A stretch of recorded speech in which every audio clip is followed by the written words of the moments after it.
Abramos nossas Bíblias, por favor. Isaías capítulo 40. E amém. O livro do profeta Isaías é frequentemente chamado de o Evangelho do Antigo Testamento. Ele foi escrito há mais ou menos 700 anos antes de Jesus Cristo. E Isaías profetizou durante os reinados de vários reis de Judá. Uzias, Acás, Ezequias. E nessa época, especialmente, experimentou avivamento, reforma militar, reforma política. Judá alcançando uma grande proeminência naquele espaço, tanto política quanto religiosamente. Mas também, ele profetizou grandes coisas do ponto de vista moral e religioso. O seu ministério foi marcado por uma intensa denúncia de pecados daquele povo, mas também por uma poderosa proclamação da graça e da esperança que vem de Deus.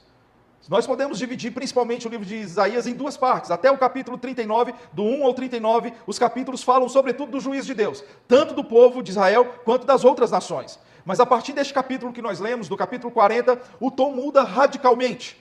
É como se um novo horizonte se abrisse diante dos olhos de um povo cansado e exilado. Isaías começa a proclamar palavras de consolo, esperança e restauração. E Isaías 40 parece ser um portal para essa segunda metade do livro. É como um alvorecer após uma longa noite escura e cheia de trevas. Deus fala ao coração do povo com ternura. Consolem o meu povo, diz o Senhor. Ele anuncia que o tempo da disciplina está chegando ao fim e que a glória do Senhor será revelada. Aqui em Isaías 40 nós começamos a ver esse anúncio claro de que Deus mesmo virá ao encontro do seu povo, abrindo caminho no deserto, sustentando os fracos, renovando as forças daqueles que nele esperam. Aliás, compensa a gente chegar lá no finalzinho do livro de Isaías e ler este texto que é belíssimo. Versículo 29, 30 e 31 do capítulo 40. Ele fortalece o cansado, multiplica as forças ao que não tem nenhum vigor. Os jovens se cansam e se fatigam, os moços e exaustos caem. Mas os que esperam no Senhor renovam as suas forças, sobem com asas como águias, correm e não se cansam, caminham e não se fatigam. É uma promessa do Senhor, é o Senhor ministrando renovação para o seu povo. E Isaías 40 é, portanto, essa ponte entre o desespero do exílio, entre todas as acusações e todas as palavras proféticas denunciando o pecado do povo, que trouxe um desespero e arrependimento para o coração, e a esperança do Redentor, do Messias, do servo sofredor, que virá mais adiante na proclamação de Isaías. Afinal, aqui o profeta mostra que Deus não tem intenção nenhuma em ver o seu povo sofrendo. Preste atenção nisso. Porque toda palavra profética, de um ponto de partida, ela denuncia o pecado. Do outro ponto, ela traz consolo e conforto para o povo de Deus. Porque não é a intenção de Deus somente triturar, amassar, apagar o pavio que fumega. Não. Ele quer restaurar, Ele quer consolar, Ele quer trazer renovação. Ele não tem prazer na lágrima da angústia. Ele não tem prazer na dor continuada do seu povo, no remorso de sentimentos que se prolongam indefinidamente, gerando contrações no coração. É por isso que o profeta Isaías interrompe a situação na qual a palavra do Senhor foi dirigida ao seu povo com veemência, com força, na intenção de confrontá-los e sacudi-los. Mas ele interrompe, trazendo agora uma outra instrução, uma outra palavra. Chegou a hora do consolo. É hora de confortar o meu povo. É hora de viver. O tempo da dor vai passar, ou já passou. Ele vai enxugar as lágrimas. Ele vai tratar do problema do sofrimento, da angústia da alma. Deus disse, a hora do consolo chegou. E quando nós observamos, querido, a realidade da vida, o mundo no qual nós vivemos, a gente percebe que pessoas estão, por uma razão ou outra, sofrendo cada vez mais. Nós vivemos num mundo de sofrimento, e que muitos estão sofrendo por razões distintas. Alguns, por exemplo, sofrem pelas dores naturais do corpo, consequências de um envelhecimento, porque isso é natural. Envelhecer dói, queridos. Eu tenho dores nos meus 51 anos que eu não tinha nos meus 20 anos. É natural. No final do capítulo 40 fala que nós subiremos com asas de águias. Né? Eu já estou no tempo que eu subo com asas de condor. Condor aqui, condor ali. Condor em todo lado. Levanta, acorda e deita sentindo algum tipo de dor. E isso eventualmente traz algum tipo de sofrimento. Isso eventualmente pode trazer algum tipo de dor continuada, que faz o nosso corpo padecer e a nossa alma sofrer em algum momento. Existem outros que sofrem por alguma doença, que é o antinatural do mundo que Deus criou, porque Ele criou tudo perfeito e tudo muito bom. Viu Deus que tudo era bom demais, era muito bom. Mas, por causa da corrupção, do pecado, tornou-se o mundo suscetível a dores por causa da doença. A doença que às vezes chega e se embrenha no corpo, na carne, nas emoções, nos ossos, nos órgãos, machucam, perturbam, trazem sentimento terrível de impotência. Às vezes essas doenças encurtam a vida, debilitam a vida, escasseiam as nossas energias e esmaga a gente. porque ficamos impotentes diante delas. Ou então outras pessoas que sofrem por causa de acidentes. Eu lembro que o meu pai, no auge do seu vigor, de 35 anos, andando de moto, pegou um carro que vinha na contramão, de frente, bateu, voou alto, na batida quebrou um tanto de osso, na queda quebrou um tanto de outros ossos. As primeiras cirurgias não foram bem sucedidas, acarretaram em outras cirurgias. Ao longo da vida, desde o acidente até a sua morte, o meu pai passou por mais de 35 cirurgias, que trouxe sequelas terríveis. Chegou com 35 anos no seu vigor com esse acidente e morreu aos 60 anos, 25 anos depois. Às vezes, as dores e o sofrimento que nós enfrentamos é em função de um acidente que aconteceu. Uma fatalidade, alguma queda, algum choque, algum trauma, algum acidente. As pessoas sofrem porque estão enfrentando, entre outras coisas, esses acidentes. Outros sofrem porque são feridos pelas circunstâncias difíceis de um país desigual, onde a violência tem escalada alucinante, onde a desigualdade econômica e o poder de compra não é o mesmo para todos, onde nós temos oportunidades desiguais, mesmo quando, aparentemente, as oportunidades são para todos, como vestibular e concurso público. Você acha que são oportunidades iguais? Não, não são. É aberto ao público, mas aqueles que tiveram uma melhor condição de estudo, que não precisaram de tripla, quádrupla jornada para viver, vão se sair melhor. Ainda outros que sofrem por razões morais, e aí é onde pega mais. São decisões erradas, no momento de desespero, em que não projetamos direito os cenários e acabamos tomando uma ou outra decisão que traz dor, sofrimento para a nossa alma, para os nossos relacionamentos, para o casamento, para a empresa, para o trabalho. São coisas que nós erramos na nossa caminhada, e nos equivocamos com cenários projetados, e na hora que decidimos o cenário não se concretiza. Decisões de pecados ocultos, sofrimentos porque pecamos, e enquanto calamos os nossos lábios e não confessamos a Deus, os nossos ossos gemem. Às vezes, o adultério silencioso, mas que está gemendo dentro da alma. Às vezes, o pecado da imoralidade sexual. Às vezes, a mentira, que é constante nos lábios. Às vezes, a desonestidade na empresa. Tudo isso são pecados que levam, de alguma maneira, as pessoas a sofrerem. E sofrem bastante, porque uma hora ou outra isso tudo vem à tona. Culpas que não são tratadas, ódio e falta de perdão, são decisões morais. E eu podia aqui listar e multiplicar as razões em situações morais que possivelmente têm feito muitos de nós, muitos de vocês que estão aqui, sofrerem profundamente. Mas isso é desnecessário, porque a altura dessa, assim como eu, você já chamou pelo nome a perturbação, o espinho na carne, a agonia, a dor, a infelicidade, o sofrimento que se alojou e se instalou em você e que faz a gente padecer. Foi assim que aconteceu comigo ao estudar esse sermão. Eu estou mastigando esse sermão, eu estou mastigando essa mensagem há muito tempo, pesquisando, estudando, vendo várias perspectivas e Deus ministrando ao meu coração. E essa introspecção, essa análise interna, a gente vai fazendo e Deus vai triturando a gente. Mas o Senhor chega num momento que Ele faz exatamente essa virada de tom. Porque até aqui é como se nós estivéssemos ainda nos 39 primeiros capítulos de Isaías. O Senhor diagnosticando a causa do nosso sofrimento. O Senhor desvendando o nosso coração, mostrando que às vezes sofremos por causas naturais, sofremos por acidentes, mas também sofremos por decisões erradas, por questões morais, por pecados ocultos. Mas o Senhor vem, em nome de Jesus, falar conosco que há consolo para nossas vidas, que há consolo para mim, que há consolo para você. Eu vim nessa noite trazer essa mensagem em nome de Jesus, falar que o tempo pode mudar em nossas vidas, o tempo pode chegar, o fim da nossa milícia, da nossa luta, da nossa guerra, acabar com essa guerra civil no nosso coração, o pecado arrependido é perdoado por Deus e nós somos tratados e restaurados pelo Eterno. É assim que o Senhor quer ministrar na minha e na sua vida. Eu vim nessa noite aqui para falar disso. Deus tem a verdadeira consolação para você. Deus tem a verdadeira consolação para nós. Aqui nessa noite, este lugar será invadido por uma consolação do Eterno. O Espírito Santo derramará do seu amor, da sua graça em nossas vidas, mostrando, assim como Isaías levantou como uma voz profética naquele tempo, hoje, pela atualização da palavra do Senhor, que é viva e eficaz, permanente, dura para sempre, Ele também ministra em nossas vidas, há consolo para as nossas vidas. Se você crê nisso, diga amém. Se você quer isso para a sua vida, diga amém, Senhor. Eu quero. Deus está interessado em consolar e acalmar a nossa alma. E como Deus oferece essa verdadeira consolação na nossa vida? Como que Deus oferece essa verdadeira consolação para você? Em primeiro lugar, diz o texto, que é um consolo para o nosso coração. É um tempo de Deus acalmar o nosso coração. Ah, como eu preciso disso. Porque tempos difíceis nós vivemos. Às vezes o coração fica inquieto, a alma revoltada, a consciência perturbada. Mas ele ergue a voz do profeta Isaías e que ecoa até os dias de hoje aqui entre nós. Falem ao coração de Jerusalém. É o nosso coração. Ele quer alcançar a nossa alma, o nosso íntimo. Ele quer penetrar aqui dentro, ele quer cuidar de nós. Ele quer falar ao meu e ao seu coração.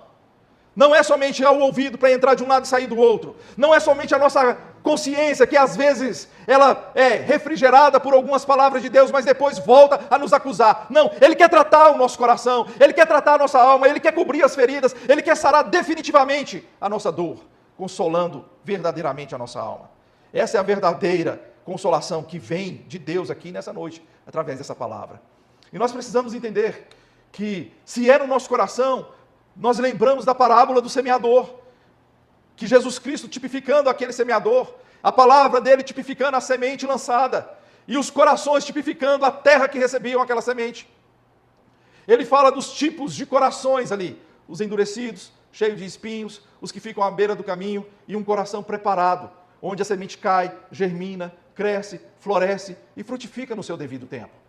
Assim são os nossos corações. Eles precisam estar preparados. É por isso que o profeta, no versículo 3, fala: no deserto, preparem o caminho do Senhor, no ermo, façam uma estrada reta para o nosso Deus. Todos os vales serão levantados, todos os montes e colinas serão rebaixados. Ou seja, aquilo que é vale, que é profundo, que é vale da sombra da morte, o Senhor vai aterrar para erguer e aplanar o caminho. Aquilo que é alto demais, que é colina, que é difícil de escalar, o Senhor vai rebaixar, vai reparar, vai retificar, para tornar tudo plano para nós. É planificando o nosso caminho. O Senhor está preparando isso, e Ele prepara no nosso coração, aquilo que está lá no mais profundo íntimo da nossa alma, aquilo que está na mais alta soberba do nosso ser. O Senhor vai equalizar e retificar, para que a palavra dEle prospere na nossa alma. Lá em Isaías 45, versículos 2 a 5. Eu irei adiante de você, endireitarei os caminhos tortuosos, quebrarei os portões de bronze e despedaçarei as trancas de ferro. Darei a você os tesouros escondidos e as riquezas encobertas, para que você saiba que eu sou o Senhor, o Deus de Israel, que o chama pelo seu nome. Por amor do meu servo Jacó e de Israel, meu escolhido, eu o chamei pelo seu nome e lhe dei um título de honra, mesmo que você não me conheça. Eu sou o Senhor e não há outro além de mim, não há Deus. Aleluia! Deus está falando para Ciro, um homem que não conhecia Deus, que era de outra nação, mas quando ele quer aplanar, retificar, corrigir, preparar o caminho, ele usa desse expediente que ele mesmo vai à frente e prepara a nossa alma. Ele mesmo vai à frente e quebranta o nosso coração.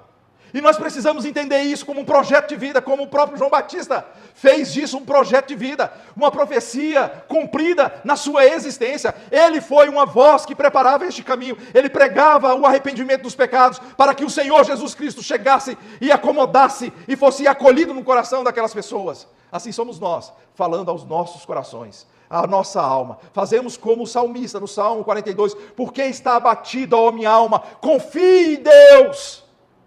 Confie no Senhor. Esse é o consolo que Ele traz para as nossas vidas. Ele quer curar o nosso coração. Prepara a sua alma. Prepara o seu coração. Faz deste momento um projeto de vida. Porque só Deus pode consolar. E a vida, ela só será consolada quando nós nos dispusermos a acertar este caminho. Caso contrário, nós poderemos sentir uma melhora no coração, mas sentir apenas alguma coisa achando na nossa consciência. Aquilo que hoje é espinho na alma pode voltar amanhã a nos perturbar. Mas quando nós temos a consolação abundante, verdadeira de Deus, o coração preparado, Ele passa em nossas vidas e Ele entrega uma verdadeira consolação que cura a nossa existência. O acerto da nossa existência na presença de Deus traz essa consolação verdadeira, dada pelo Espírito Santo. Aleluia. Em segundo lugar, essa verdadeira consolação de Deus é entregue para nós, para que tenhamos plena satisfação nele e eterna. Plena satisfação e eterna satisfação no nosso Deus. Deus quer nos dar algo que dura para sempre. Porque nós sabemos que na experiência da vida, as coisas são transitórias. Olha só o que ele diz no versículo 6. Alguém pergunta, que hei de proclamar, afinal de contas. E aí, Deus, o Espírito Santo, fala pelo profeta Isaías, proclame que a vida é transitória. Toda a humanidade é erva, toda a sua glória é como a flor do campo, a erva seca, as flores caem, soprando nelas o hálito do Senhor. Na verdade, o povo é erva, a erva seca, as flores caem, mas a palavra do nosso Deus permanece para sempre. Só o Senhor tem uma palavra de vida eterna para nós, só Ele governa de eternidade a eternidade, e nós estamos inseridos nisso, e viveremos essa bênção e essa consolação em algo que dure para sempre em nossas vidas. Por quê? A experiência da vida é transitória. Quanto tempo dura o prazer de um adultério? Quanto tempo dura o prazer da explosão que nos faz agredir uma pessoa? Quanto tempo dura o consolo do entorpecimento da alma, da mente? Não interessa quanto tempo isso dura, ou qual é a recompensa, o resultado disso tudo a longo prazo, qual é? Qual é a satisfação eterna dessas coisas? Percebe? Que é só o consolo verdadeiro de Deus tem poder para nos dar uma satisfação eterna. Só estando na presença de Deus, só recebendo essa palavra, acolhendo no nosso coração a palavra de Deus, a ação do Espírito Santo. Jesus Cristo disse aos seus discípulos, eu vou, mas enviarei o outro Consolador. Ou seja, enquanto eu estou com vocês, eu consolo o coração de vocês. Eu sou o Messias para consolar, para retificar estradas. Mas uma hora eu sairei, uma hora eu irei, mas não perturbem o coração de vocês, porque na casa do meu Pai há muitas moradas, eu vou e volto, mas quando eu for, eu enviarei outro Consolador, o Espírito Santo, e nós precisamos receber esse Espírito Santo, o que na verdade recebemos ele em Cristo Jesus, e a palavra dele vem aos nossos corações para nos trazer um consolo que dura para sempre. Aí nós entendemos o salmista, lá no Salmo 16, versículo 11, tu me farás ver os caminhos da vida, a tua presença, a plenitude de alegria, a tua direita, há delícias perpetuamente. À direita de Deus, há delícias perpetuamente. Eu pergunto para você, quem é que está à direita de Deus hoje? Cristo. E nós que fomos selados pelo Espírito Santo, estamos em Cristo. Quem está à direita de Deus hoje? Nós em Cristo. E nela há delícias perpetuamente. Aleluia.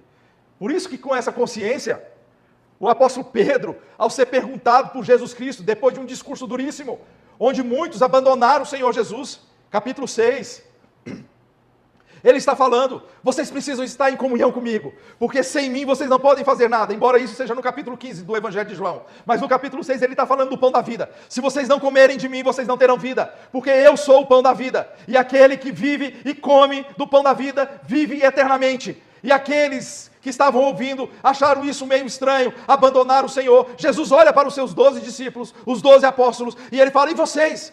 Por um acaso não querem sair de novo? Não querem ir embora também como os outros?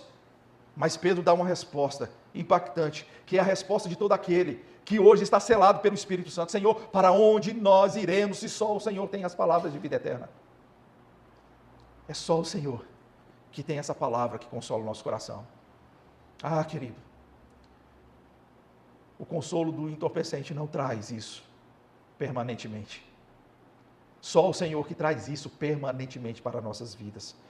Quando Deus oferece a sua verdadeira consolação, nós percebemos que há uma plena satisfação na sua presença. Ficamos como Ruth, que disse para Noemi, aonde você for, eu vou, porque o seu Deus é o meu Deus. Não me faça separar de você, Noemi, porque o que eu experimentei, eu não largo por nada nessa vida. Aonde você morrer, eu morrerei, porque é com isso que eu quero viver. Ou então, como Maria, sentada aos pés de Jesus, escolhendo a melhor parte.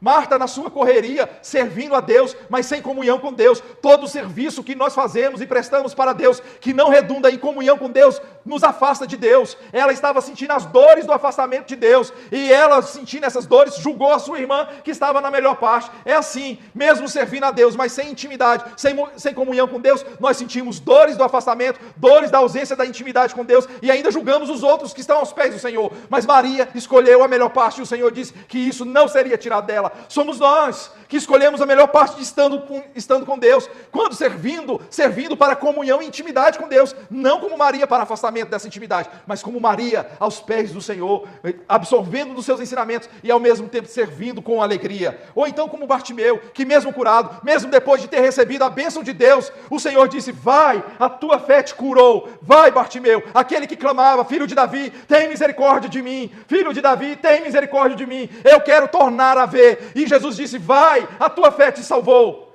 Mas ele não foi. Ele seguiu Jesus estrada fora. Marcos 10, 52. Ele podia ter ido, mas ele escolheu a melhor parte, a presença que permanece para sempre. Sabe aquela música que nós temos cantado recentemente, não aqui, mas que nós temos ouvido, faz parte eventualmente de uma ou outra devocional minha. Eu encontrei o meu tesouro, eu encontrei o bem mais precioso. Eu me lembro da Fernanda Brum, uma outra música, que diz assim: quem já pisou no Santo dos Santos em outro lugar, não sabe viver. Eu já pisei no Santo dos Santos, e não há outro lugar que eu queira estar.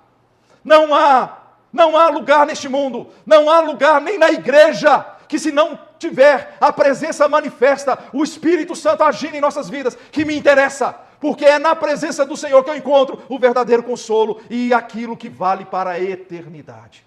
É isso que eu quero carregar em minha alma. Este é o nosso Deus, que traz consolo para a nossa alma. Em terceiro e último lugar, caminhando para o encerramento, esse consolo de Deus nos mostra que pela palavra Ele tem uma verdadeira consolação para nós, porque Ele é Deus. Ele é o nosso Deus. Observe o versículo 9, por favor. Diga às cidades de Judá: eis aí está o seu Deus. Eis aí está o seu Deus. Mais real do que a pessoa que está sentada ao seu lado. Mais real do que esse ar que nós respiramos. Eis aí está o seu Deus. Está com você. Emanuel, presente, conosco, verdadeiro, fiel, justo, príncipe da paz, Deus forte. Esse é o nosso Deus. Ele enxuga as nossas lágrimas. Ele tira o nosso vexame. Ele diz que é o nosso Deus e Ele nos salva. E como nós aguardamos este Deus, na salvação dEle nós exultaremos e nos alegraremos. Esse é o nosso Deus. E esse Deus, Ele vem em duas perspectivas.